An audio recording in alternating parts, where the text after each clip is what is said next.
आइए बच्चों, हम डिस्कशन करते हैं प्रकाश की। फिजिक्स पार्ट 2 के अंतर्गत प्रकाशिकी का अध्ययन हम प्रारंभ करते हैं। प्रथम खंड को हम पूर्ण रूप से समाप्त कर चुके हैं। प्रकाशिकी ऑप्टिक्स क्या होता है, प्रकाश के बारे में अध्ययन, विज्ञान की वह शाखा, विज्ञान की वह शाखा जिसके अंतर्गत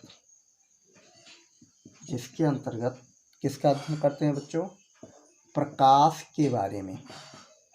प्रकाश के बारे में क्या करते हैं, अध्ययन करते हैं।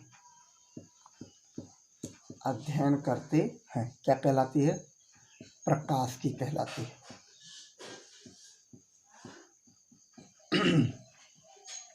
प्रकाशिकी दो प्रकार के होते हैं बच्चों। कितने प्रकार के, दो प्रकार के। ये दो प्रकार की होता है। एक होता है आपका किरण प्रकाश की। कौन सी प्रकाश की बच्चों, किरण प्रकाश की। किरण प्रकाश की क्या होता है, जब प्रकाश को क्या मानकर बच्चों अध्ययन करते हैं, जब प्रकाश को किरण मानकर अध्ययन करते हैं। क्या मानकर, किरण मानकर क्या करते हैं, अध्ययन करते हैं। तो उसे बच्चों क्या कहते हैं, हम सभी लोग किरण प्रकाश की कहते हैं। किरण प्रकाश की जिसके अंतर्गत आप अध्ययन करोगे। किरण प्रकाश की में किसका अध्ययन किया जाता है, प्रकाश परावर्तन,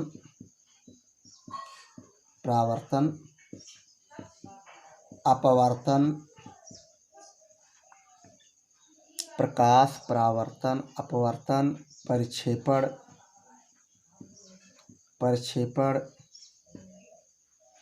और अध्ययन किया जाता है। इसी के अंतर्गत प्रिज्म का भी अध्ययन होता है, प्रिज्म। इसी के अंतर्गत लेंस का अध्ययन किया जाता है, लेंस। प्रकाश परावर्तन पर आधारित उक्त है दर्पण, और लेंस जो है अपवर्तन पर आधारित है। आदि तथ्यों पर हम क्या करेंगे, अध्ययन करेंगे। इसी क्रम में आपका आता है सेकंड, जो प्रकाशिकी के दो शाखाएं, एक है किरण प्रकाश की। किरण के बाद आता है दूसरा आपका, जिसे कहा जाता है तरंग प्रकाश की। क्या कहा जाता है बच्चों, तरंग प्रकाश की। तरंग प्रकाश की क्या होता है, जब प्रकाश को हम क्या मानकर अध्ययन करते हैं, प्रकाश को तरंग मानकर अध्ययन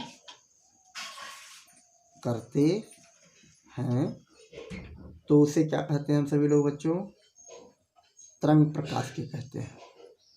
तरंग प्रकाश की कहते हैं।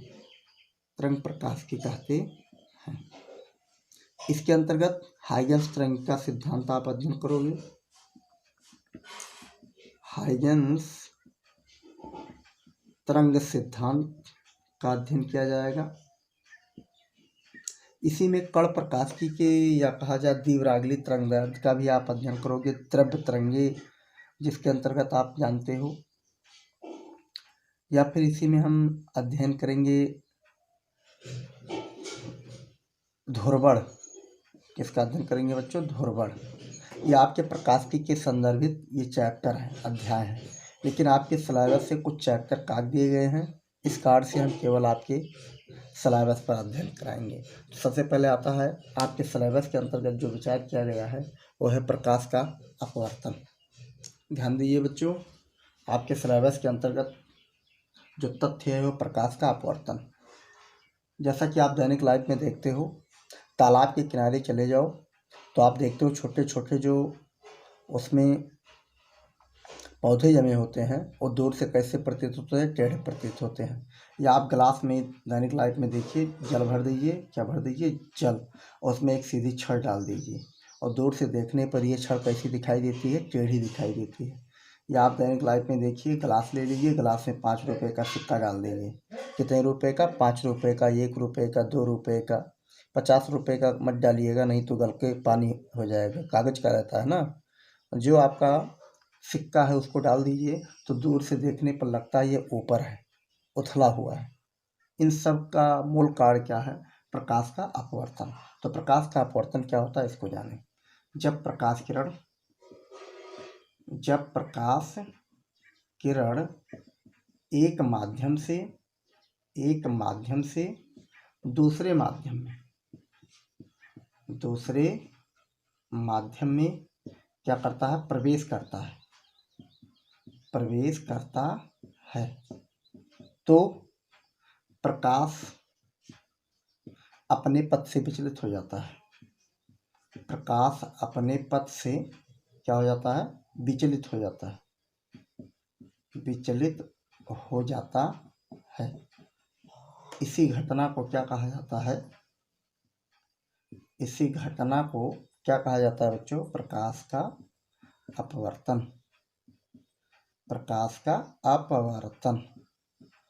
कहा जाता है। प्रकाश का अपवर्तन का मूल कारण ये है, भिन्न भिन्न माध्यमों में प्रकाश के चाल का भिन्न भिन्न होना।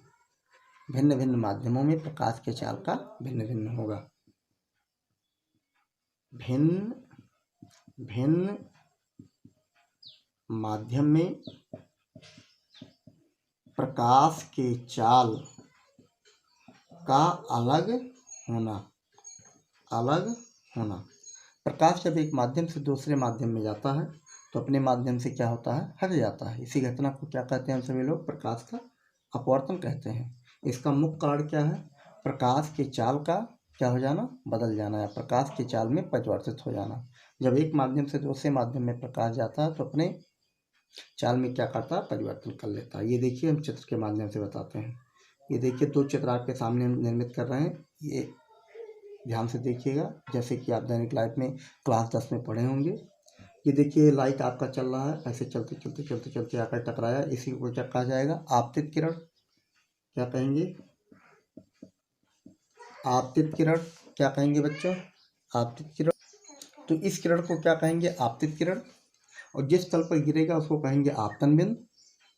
आपतन बिंदु पर तल के लंबवत खींची गई रेखा को क्या कहेंगे हम सभी लोग? अभिलंब।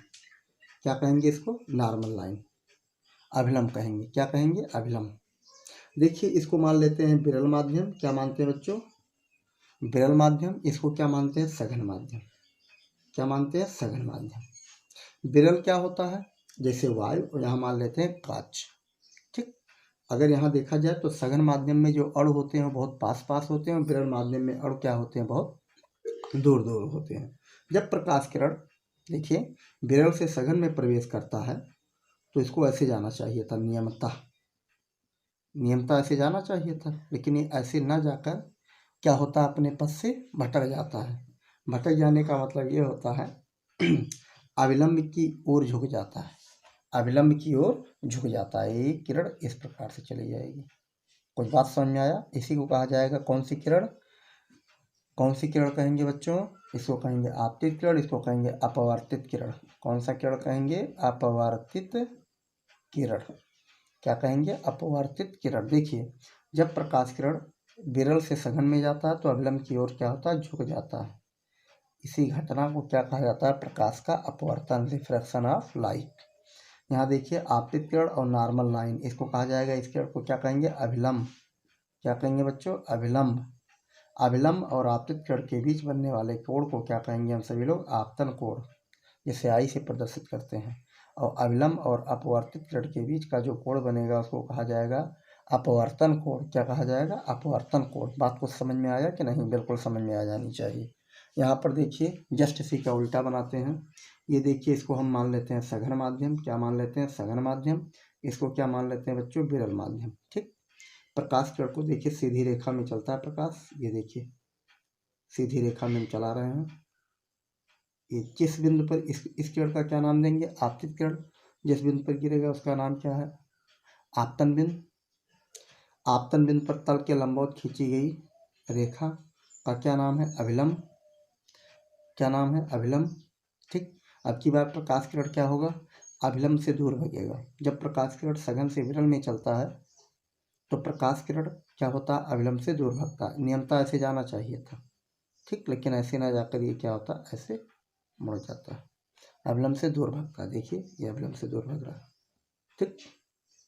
यहाँ देखिए, इसको आपतित किरण कहेंगे, इसको अपवर्तित किरण कहेंगे, इसको क्या कहेंगे, आपतन कोण, इसको क्या कहेंगे बच्चों, क्या कहेंगे, अपवर्तन कोण। ठीक, इतना बात समझ में आया कि नहीं समझ में आया। अब यहाँ डेविएशन एंगल क्या होगा ये बताइए, आई का मान ज़्यादा होगा कि आर का मान, आई का मान ज़्यादा होगा तो डेविएशन एंगल जो होगा, विचलन कोण जो होगा डेल्टा से दर्शाते हैं। किससे दर्शाते हैं, डेल्टा से। तो डेल्टा बराबर हो जाएगा आई माइनस आर। फर्स्ट केस में डेल्टा बराबर हो जाएगा आई माइनस आर, और सेकंड केस में क्या होगा, सेकंड केस में डेल्टा बराबर हो जाएगा आपका, क्या हो जाएगा बच्चों, डेल्टा बराबर हो जाएगा, ये बड़ा होगा कि ये बड़ा होगा, आर बड़ा होगा, तो आर माइनस आई। बात कुछ समझ में आया कि नहीं समझ में आया। अब आइए देखते हैं प्रकाश के अपवर्तन के नियम। जैसा कि आप सभी लोग जानते हो, प्रकाश के अपवर्तन के कितने नियम हैं, 2 नियम हैं। कितने नियम हैं बच्चों, 2 नियम। प्रकाश अपवर्तन के नियम मुख्यतः कितने नियम है, 2 नियम है। पहला नियम क्या कहता है, आपतित किरण, आपतित किरण, आपतित किरण, अपवर्तित किरण, अपवर्तित किरण, आपतन बिंदु पर अभिलंब, आपतन बिंदु पर अभिलंब, अभिलंब, आपतन बिंदु पर अभिलंब, तीनों क्या होते हैं, एक ही तल में होते हैं, एक ही तल में होते हैं। सेकंड नियम क्या कहता है, ध्यान दीजिए, आपतित किरण, अपवर्तित किरण पर किरण और आपतन बिंदु पर अभिलंब। ये देखिए अभिलंब मतलब आपतित किरण, अपवर्तित किरण, अभिलंब तीनों एक ही तल में होते हैं। बात समझ में आ गया होगा, बिल्कुल। सेकंड क्या कहता है, आपतन कोण की जा, आपतन कोण की जा, जा मीन्स क्या होता है, साइन आई जिसे कहेंगे, आपतन कोण की जा, एवं अपवर्तन कोण की जा, अपवर्तन कोण की जा, जिसे कहा जाएगा साइन आर का अनुपात, का अनुपात क्या होता है बेटा, अनुपात क्या होता है बच्चों, नियतांक होता है। क्या होता है, नियतांक होता है। इसका मतलब साइन आई क्या कहा जाएगा, sine i upon sine r बराबर क्या होगा, यन। यन मीन्स क्या है, इसी को क्या कहा जाएगा, अपवर्तनांक। क्या कहा जाएगा बच्चों, अपवर्तनांक। और इसी को और एक नियम से जाना जाता है, किस नियम से, स्नेल के नियम से, स्नेल का नियम।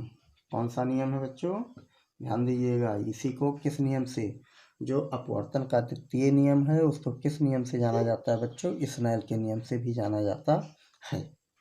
आपको समझ में आ गया, बिल्कुल आ जाना चाहिए। तो बच्चों बात करते हैं अपवर्तनांक क्या होता है। अपवर्तनांक आपको पता होना चाहिए, 2 माध्यमों में प्रकाश की चाल का अनुपात होता है के सापेक्ष जब अपवर्तनांक निकालते हैं। इसका मतलब अपवर्तनांक क्या है, प्रकाश की चाल का क्या है, अनुपात है। भिन्न भिन्न 2 माध्यम में प्रकाश के चाल का अनुपात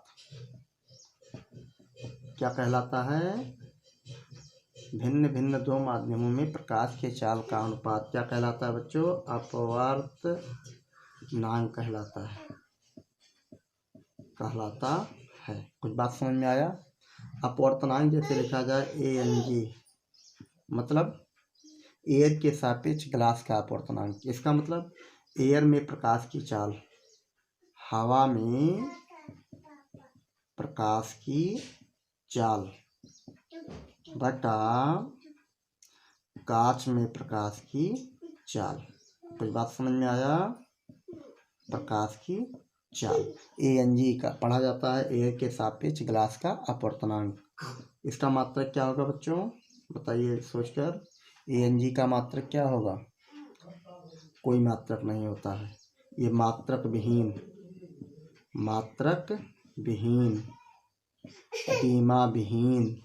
बीमा विहीन क्या है, राशि है। आइए आगे देखते हैं प्रकाश किरण की उत्क्रमणीयता। जो अध्ययन करते हैं प्रकाश किरण की उत्क्रमणीयता, रिवर्सिबिलिटी ऑफ लाइट। हम जानते हैं कि वी नो दैट, हम जानते हैं कि जैसे ANG बराबर होता है AN में प्रकाश की चाल, हवा में प्रकाश की चाल बटा कांच में प्रकाश की चाल। कोई बात समझ में आया? ये अनुपात ही तो बताता है। इसको सांकेतिक लैंग्वेज में लिख सकते हैं CA। C का मतलब प्रकाश की चाल किसमें? एयर में। और CG मतलब प्रकाश की चाल किसमें? ग्लास में। ये समीकरण 1 हो गया। कुछ बात समझ में आया कि नहीं समझ में आया काव्या? वंदना, बात समझ पा रहे हो बेटा? अच्छा, तो यहाँ से अगर हम बात करें, इसको इस प्रकार से अगर लिख दें GNA उत्क्रम कर दें। उत्क्रम का मतलब होता है इनवर्ट फॉर्म में लिख दें। तो G को हमने आगे लिया, A को पीछे किया, तो ये क्या होगा? ऊपर हो जाएगा कांच में प्रकाश की चाल, प्रकाश की चाल बटा क्या हो जाएगा? हवा में प्रकाश की चाल, प्रकाश की चाल। ये सूत्र देगा CG, ये हो जाएगा CA। ये समीकरण बन गया 2। ठीक, समीकरण 1 और 2 को क्या करते हैं हम? गुणा कर देते हैं। Equation first multiply by equation second.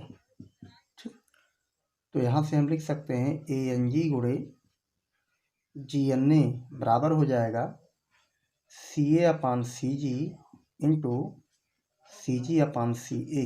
देखिए कैंसिल आउट हुआ, बराबर हुआ 1। इसका मतलब अगर आप व्युत्क्रम करते हो तो उसमें जो अनुपात होगा किसका? अपवर्तनांकों का गुणनफल होगा, उसका गुणनफल क्या होगा? 1 होगा। क्या होगा बच्चों? 1 होगा। इस सूत्र की सहायता से हम क्या करेंगे? विभिन्न प्रकार के न्यूमेरिकल को क्या करेंगे? हल करेंगे। कोई बात समझ में आया? यहाँ से आप कह सकते हो प्रकाश किरण की उत्क्रमणीयता का संश ये है कि सापेक्ष अगर उत्क्रमणीयता आप निकालते हो तो उनके अपवर्तनांकों का गुणनफल क्या होगा? 1 होगा। ठीक है? हाँ, ये जैसे आपके सामने एक उदाहरण से हम बता देते हैं करके। 3 माध्यम लेकर हम एक उदाहरण से हम आपको समझा सकते हैं, आसानी से समझ जाओगे बात को। देखिए आपके सामने 3 माध्यम देख रहे हैं, एयर, ग्लास, वाटर। पुनः क्या हो गया? एयर। अब के सापेक्ष आपको लिखना है, तो यहाँ पर अगर हमें अपवर्तनांक निकलना हो तो क्या लिखेंगे? ANG हो जाएगा। ठीक, और यहाँ पर अगर लिखा जाए अपवर्तनांक क्या हो जाएगा? GNW हो जाएगा।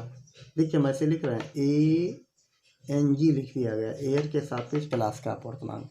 फिर लिखा गया ग्लास के सापेक्ष वाटर का अपवर्तनांक, GNW। यहाँ पर अगर लिखना चाहें तो हम लिख सकते हैं WNA के सापेक्ष। देखिए एयर से चले थे, एयर पर हम क्या हुए? पहुँच गए।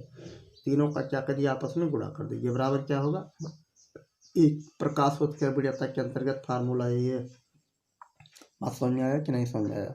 बच्चा सोच रहा होगा सर ऐसा नहीं है, ऐसे कर दीजिए तो क्या हो जाएगा? G को पहले मान लीजिए, एयर को बाद में मान लीजिए, वाटर को उसके बाद में मान लीजिए, फिर G को मान लीजिए। ध्यान दीजिए जिससे आप प्रारंभ करोगे उसी पर इंज करना है, बस इतना ध्यान देना है। अगर यहाँ उत्क्रमणीयता के नियम के अंतर्गत आप सूत्र बनाते हो तो GNA, यहाँ पर देखिए क्या हो जाएगा?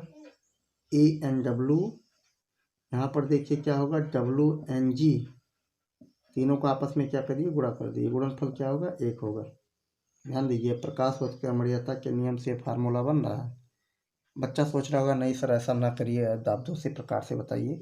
W को आप आगे ले लीजिए, G को बीच में ले लीजिए, एयर को बीच में लीजिए, तो लास्ट में क्या आएगा? W।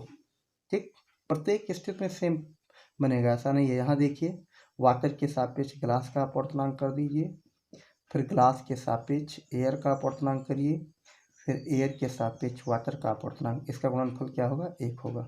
इसमें से अगर आपके 2 मान पता हो, 1 2 3 मान है, 3 में से कोई 2 मान पता हो तो आप रख के क्या कर सकते हो? आप आसानी से निकाल सकते हो। बात समझ में आया कि नहीं समझ में आया? और एक चीज़ समझिए थोड़ा सा, जैसे कहीं लिखा रहे ANG, वो हम लिख सकते हैं 1/GNA। ठीक, बात समझ में आया ना? उलट दीजिए बस इनवर्ट फॉर्म में। देखिए ANG इक्वल 1/GNA। एन क्या है, अपवर्तनांक का प्रतीक है, और GNA को क्या पढ़ा जाएगा, ग्लास का अपवर्तनांक एयर के सापेक्ष। ठीक बच्चों, बात करते हैं क्रांतिक कोण। क्रांतिक शब्द से पता चल रहा हो किसी प्रकार की क्रांति हो जाए, बात समझ पा रहे हो। जैसे फ्रांस की क्रांति, आप सभी लोग सामाजिक विज्ञान में क्रांति पढ़ते होंगे ना, वैसे ही क्रांति यहाँ भी है। यहाँ देखिए, इसके पहले चित्र से हम समझा देते हैं। ये आपका जब प्रकाश किरण कहाँ से, ध्यान दीजिए, सघन से विरल चलता है, इसके लिए कंडीशन है, सघन से कहाँ चलेगा, विरल। प्रकाश किरण जंक्शन टू रेयर जब चलता है तो देखिए ऐसे जाएगा, जिस पॉइंट पर गिरेगा उसका नाम क्या है, क्या नाम है बच्चों, अविलंब। ठीक, अब प्रकाश किरण देखिए जब इसमें गिराया जाता है ऐसे, तो ये अविलंब से दूर भगेगी, ऐसे कुछ अविलंब से दूर भगेगा। सही है कि नहीं सही है। अगर इस कोण का मान को, ये कौन सा कोण कहलाएगा, आई कहलाएगा। इस कोण का मान अगर हम थोड़ा सा और बढ़ा दें, ठीक, तो यहाँ से देखिए आर का मान और बढ़ जाएगा। ये पहले आर इतना था, अब की बार इतना हो जाएगा। होगा कि नहीं होगा सत्येंद्र, बिल्कुल होगा। अगर इस मान को हम थोड़ा सा और बढ़ा दें, थोड़ा सा और बढ़ा दें, तो ये आपका आपतित किरण जो है बेटा, आपतित किरण जो है विरल माध्यम में न प्रवेश करके क्या होता है, 90 अंश के कोण पर घूम जाता है। ध्यान दीजिए, ऐसे हो जाता है ये किरण। ये तीसरी किरण है, ठीक, ये तीसरा केस है, ये दूसरा केस है, ये आपका पहला केस है। कुछ बात समझ में आया। इसका मतलब इस केस में आर का मान कितना हो जाएगा, 90 अंश। कितना हो जाएगा, 90 अंश। इसी कोण का क्या नाम है, इस कोण को आपतन कोण न कह के क्या कहा जाएगा, क्रांतिक कोण कहा जाएगा। क्या कहा जाएगा, क्रांतिक कोण। इसका मतलब क्या परिभाषा होगा, जब प्रकाश किरण सघन से विरल माध्यम में क्या करता है, गति करता है, सघन से विरल माध्यम में चलता है तो चलता है, ऐसे नहीं लिखिए, और सरलतम परिभाषा लिख लीजिए। आपको एक चीज़ पता होना चाहिए, आपतन कोण क्या है, सॉरी, क्रांतिक कोण क्या है, आपतन कोण है। इसका मतलब कह सकते हो क्रांतिक कोण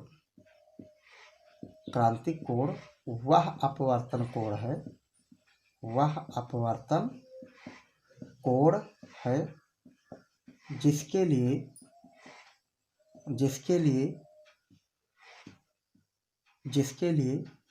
अपवर्तन कोण का मान,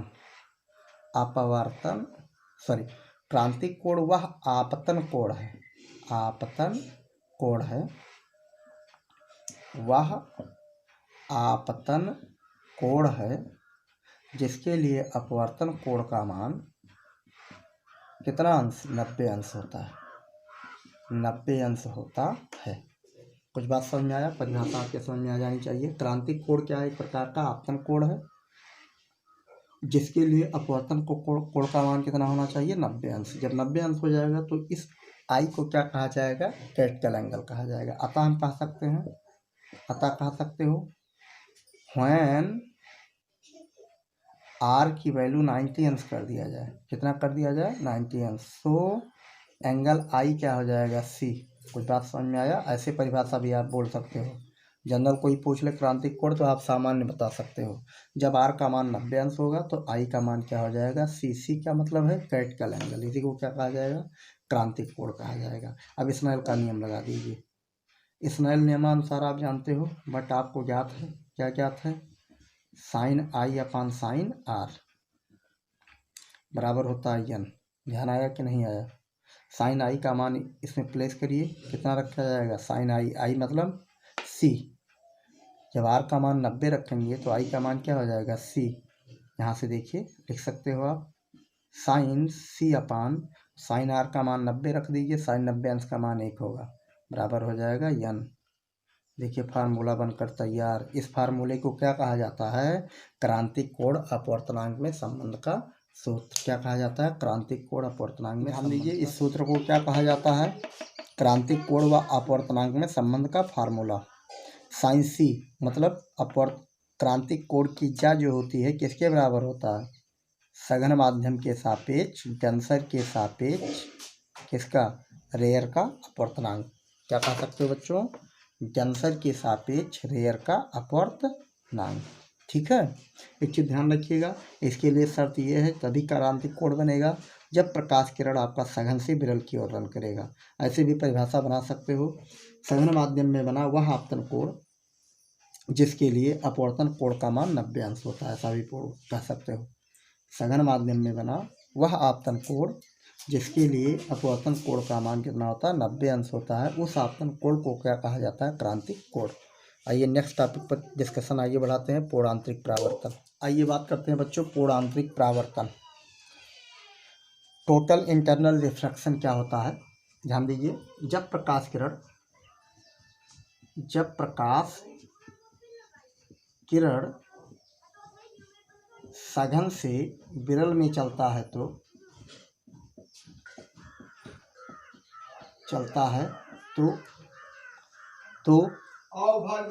प्रकाश किरण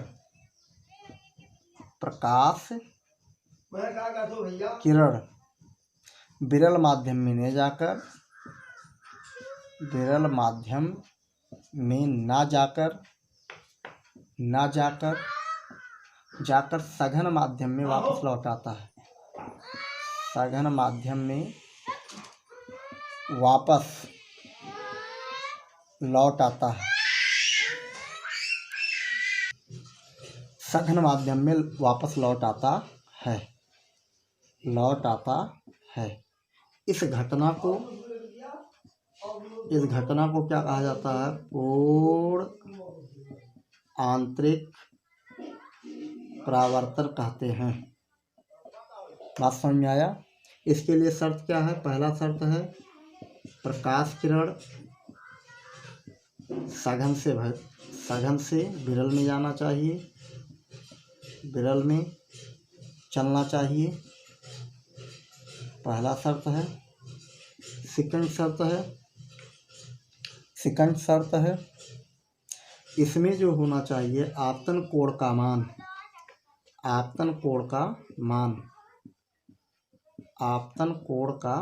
मान क्रांतिक कोण से क्या होना चाहिए? बड़ा होना चाहिए। क्या होना चाहिए बच्चों? क्रांतिक कोण से बड़ा होना चाहिए। इसका मतलब कोण आई जो होना चाहिए ग्रेटर देन होना चाहिए कंपेयर टू कोण सी।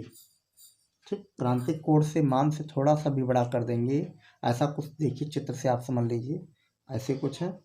इसका मतलब यहाँ पर ऐसे हुआ, ये आपका कौन सा कोण बना लिया? ये आपका 90 अंश बना लिया। ठीक, ये आपका सी कोण है, सी के मान को थोड़ा सा और बढ़ा दें, ऐसे कुछ, तो आपका प्रकाश किरण 90 अंश का कोण न बनाकर इसी माध्यम में क्या होता है? वापस लौट जाता है। इसी घटना को क्या कहा जाता है?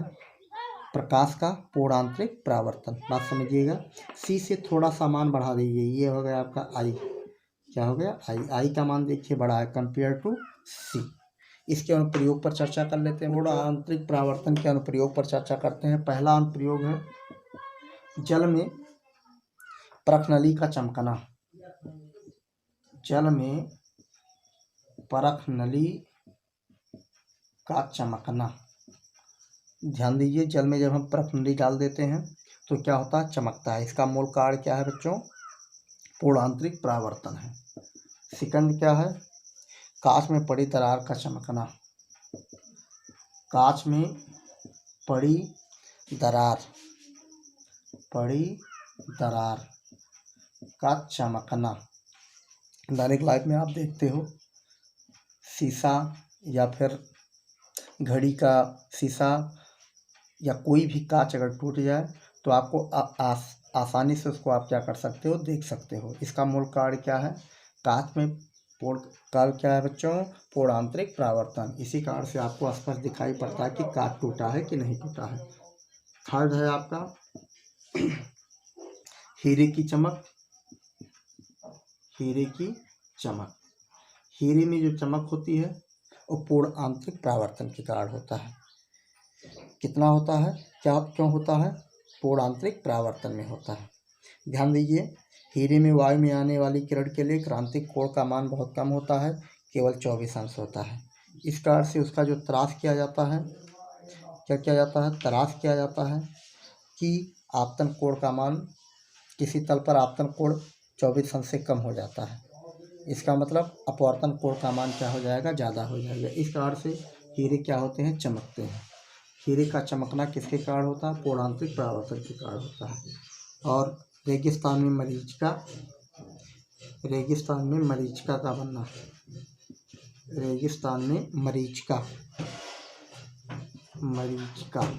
जो होता है किसके कारण होता है, पूर्णांतरिक परावर्तन के कारण होता है। किसके कारण होता है बच्चों, पूर्णांतरिक परावर्तन के कारण होता है। और आपका नेक्स्ट है, ठंडे प्रदेशों में मरीचिका जो बनते हैं, ठंडे प्रदेशों में जो मरीचिका बनते हैं और किसके कारण बनते हैं बच्चों, किसके कारण बनते हैं, किसके कारण होता है, मरीचिका।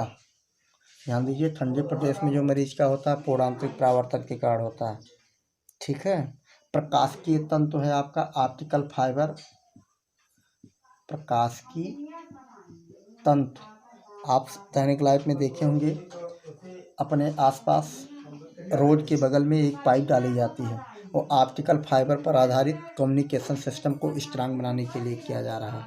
ध्यान दीजिए बच्चों, प्रकाशिकीय तंतु जो होता है ये पूर्णांतरिक परावर्तन पर आधारित एक प्रकार की कम्युनिकेशन युक्त है।